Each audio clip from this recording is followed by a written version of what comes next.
पहले deputy CM Brajesh Pathak और अब डिप्टी सीएम केशव प्रसाद मौर्य लगातार समाजवादी पार्टी के लिए अनाप शनाप बोल रहे हैं। भारतीय जनता पार्टी के नेताओं को ये लगता है कि उन्हें कुछ भी बोलने की आज़ादी है, कुछ भी करने की आज़ादी है और भारतीय जनता पार्टी के नेताओं के लिए भाषाई मर्यादा नाम की कोई चीज़ ही नहीं है।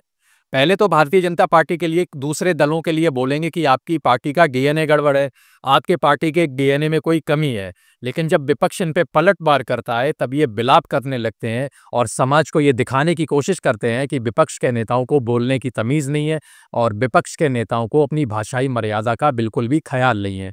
आपको बता दें, केशव प्रसाद मौर्य ने ट्वीट करके जो समाजवादी पार्टी के लिए एक बोला है वो तो आपको बताएंगे ही। उसके बाद अखिलेश यादव ने भी कितनी शालीनता से केशव प्रसाद मौर्य को जवाब दिया है वो भी आपको दिखाएंगे।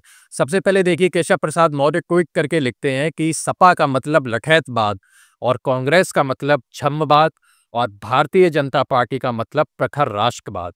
अब केशव प्रसाद मौर्य भारतीय जनता पार्टी के किस प्रखर राष्ट्रवाद की बात कर रहे हैं ये तो मुझे पता नहीं है, लेकिन अभी कुछ दिनों पहले जो भारतीय जनता पार्टी का प्रखर राष्ट्रवाद है वो पूरी दुनिया ने देखा। सबसे पहला जो भारतीय जनता पार्टी का राष्ट्रवाद है वो कर्नाटक के बीजेपी विधायक द्वारा दिखाया गया था, जिसको पूरे भारत ने देखा। और दूसरा तो अभी कुछ दिन पहले ही भारतीय जनता पार्टी के नेता ने मध्य प्रदेश के मंदसौर एक्सप्रेस वे पे जो भारतीय जनता पार्टी का राष्ट्रवाद दिखाया उसकी किसी ने कल्पना भी नहीं करी होगी। तो ये भारतीय जनता पार्टी का राष्ट्रवाद है जिसको दुनिया ने देखा, और केशव प्रसाद मौर्य किस भारतीय जनता पार्टी के राष्ट्रवाद की बात कर रहे हैं ये तो फिलहाल उन्हें ही पता होगा। आपने देखा होगा अक्सर जब यूपी की विधानसभा चलती थी तो केशव प्रसाद मौर्य और अखिलेश यादव के बीच काफ़ी गर्म बहस हो जाती थी और यहाँ तक कि विधानसभा को स्थगित करना पड़ता था और काफ़ी एक दूसरे में झगड़ा भी हो जाता था। लेकिन अब डिप्टी सीएम केशव प्रसाद मौर्य लगातार विपक्ष पर उंगली उठा रहे हैं और कह रहे हैं कि समाजवादी पार्टी लठैतवाद है, कांग्रेस छम्मवाद है और भारतीय जनता पार्टी सिर्फ प्रखर राष्ट्रवाद है। अब पता नहीं भारतीय जनता पार्टी प्रखर राष्ट्रवाद है वो केशव प्रसाद मौर्य के हिसाब से किस राष्ट्रवाद की बात कर रहे हैं। जो राष्ट्रवाद भारतीय जनता पार्टी के नेता दिखा रहे हैं और जो दुनिया ने देखा है शायद वो राष्ट्रवाद केशव प्रसाद मौर्य के राष्ट्रवाद से अलग होगा। और केशव प्रसाद मौर्य को अपनी भी पार्टी के अंदर झांक के देखना चाहिए कि जिस राष्ट्रवाद की बात वो कर रहे हैं क्या उनके पार्टी के नेता वही राष्ट्रवाद दुनिया को दिखा रहे हैं या कोई दूसरा राष्ट्रवाद है। ऐसा तो है नहीं कि केशव प्रसाद मौर्य को अपनी पार्टी के नेताओं के कारनामे दिख नहीं रहे हैं, उनको सब कुछ दिख रहा है।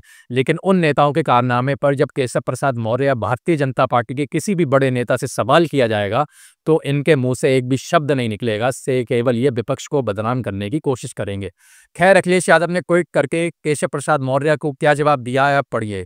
केशव प्रसाद मौर्य को ट्वीट करके अखिलेश यादव लिखते हैं कि एक तो प्रधान बनाम मुख्य की प्रतिस्पर्धा है, दूसरा मुख्य बनाम उप की और तीसरा उप बनाम उप की, और तीनों एक दूसरे की होड़ में कि कौन किससे आगे निकल जाए इसको लेकर विवादित बयान देते रहते हैं। अखिलेश यादव के ट्वीट का मतलब है, अखिलेश यादव कहना चाह रहे हैं कि मुख्यमंत्री योगी आदित्यनाथ और प्रधानमंत्री मोदी के बीच में तनाव है, और फिर मुख्यमंत्री योगी आदित्यनाथ और दोनों डिप्टी सीएम के बीच में तनाव है, और तीसरा दोनों डिप्टी सीएम के बीच में आपसी तनाव है।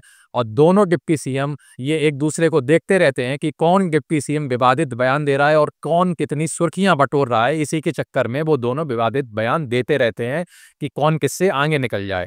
तो अखिलेश यादव का सीधा सा स्पष्ट सा मतलब है कि 2027 का चुनाव आ रहा है, इसी की वजह से ये जनता को विपक्ष में नीचा दिखाने की वजह से विपक्ष के लिए भड़काऊ बयान दे रहे हैं।